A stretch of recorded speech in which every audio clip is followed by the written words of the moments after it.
Ako talaga yung nangihinayang sa ginawang laro nitong si Luka kontra sa Suns ngayon. Literal na binuhat sana ang Lakers kaso sa dulo, hindi kinaya ng pagod.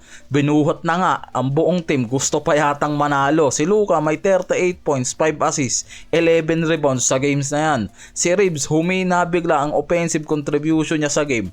Ganun talaga, hindi laging buenas, minsan aalatin talaga ang player. Normal yan mga pare ko, meron lang yan 16 points na nagawa, samantalang si Lebron meron lang 11 points, 3 assists. Si Ayton gumawa lang ng 12 points, 9 rebounds. Kaya nakikita na nawalan talaga ng suporta itong si Luka pagdating sa opensa. Sobrang nahirapan ng Lakers sa defensive style na ginawa dyan ng Suns. Hindi ganun naging efficient na nakapag-contribute na malaking numbers ang ibang role players ng Lakers dyan. Si Dalton Knecht lang ang nasa bench na nakapag-contribute ng double digits. Sumunod kay Reeves yan. Sobrang nahirapan si Luka na iangat ang opensa nila kahit naging effective pa yan mula sa efficiency, sa threes at field goal. Hindi sapat, lalo na ang Suns. Hindi lang naging one-man team sa laban na to. Meron silang Dillon Brooks na gumawa ng 33 points, Devin Booker, Mark Williams sa ilalim, Jordan Goodwin, Royce O'Neal na kumontrol ng transition play nila. Kaya nga hindi nga raw sapat talaga na si Luka lang ang magbigay ng malaking contribution katulad ng inaasahan na sa oras nga na alatin talaga itong backcourt duo ni Luka na si Reeves, pwedeng bumagsak yung offensive rating nila.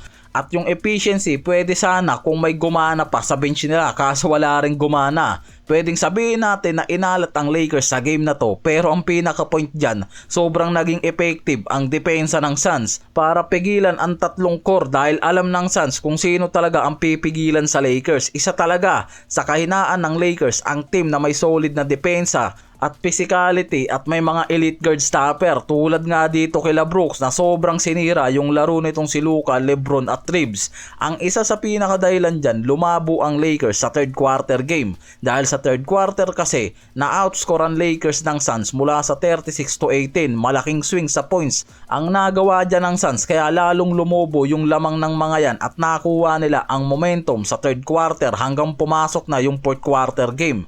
Nakita naman natin ang dahilan, kawalan ng defensive intensity, kakulangan sa communication. Minsan nahinto pa nga yung Lakers dyan sa depensa. Hindi rin talaga nakikita dyan na malaki ang naging defensive rates ng Lakers. At malaking kawalan nga raw talaga sa Lakers lalo na kapag wala sa lineup itong si Marcus Smart. Bumigay ang transition at nagkaroon ng open shots ang Suns at may rim attacks na hindi mahusay na narotate ng Lakers. Pagdating sa mahigpit na depensa dyan, nawala ang Lakers sa depensa mula sa perimeter, paint at rim protection. Kaya kita natin dito na malaking kawalan talaga sa Lakers kapag walang Marcus Smart at bumabagsak ang defensive depth ng mga yan kapag walang defensive anchor, elite guard stopper tulad nga dito kila Jared Vanderbilt at Marcus Smart. Offensively, nagka-problema rin talaga outside ang Lakers at ball movement lalo na pag break ang laro. Mababang 3-point shooting percentage ang nagawa dyan ng Lakers. Si Luka lang rin kasi talaga ang gumalaw dyan. Mula sa outside, meron lang silang 39% sa threes, samantalang ang Suns gumawa dyan ng 43%. Sa field goal, bumaba ang Lakers sa 51%. Ang Suns umabot ng 56% sa field. Kaya malaki talaga ang naging difference ng mga yan pagdating sa point.